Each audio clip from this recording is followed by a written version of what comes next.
Hello and good evening.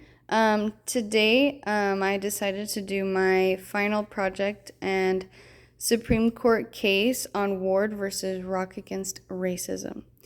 This case was handled in 1989, and just for a little bit of a background, this case began when there was a concert, and the performing artist noted that there were many foreigners in the audience, and to rock against that, there began an annual tradition for a group of people to have a concert called Rock Against Racism in Central Park in New York City.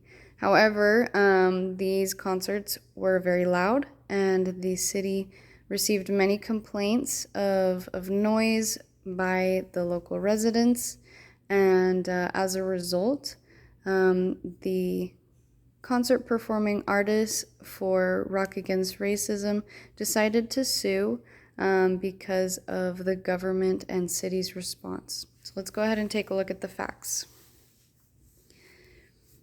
The case facts state that New York City is responding to complaints of high decibel concerts adjoining residential neighborhoods, mandated the use of city-provided sound systems and technicians for concerts in Central Park.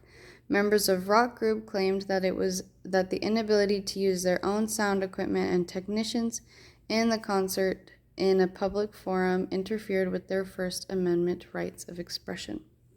Now, the constitutional question at hand was, does the New York City's ordinance substituting a city-employed technician and mixing board for performers, mixers, and equipment violate the First Amendment?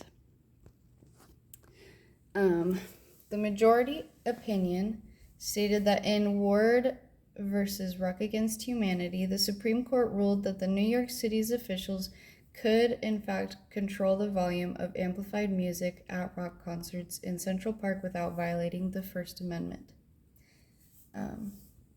The arguments for the dissenting opinion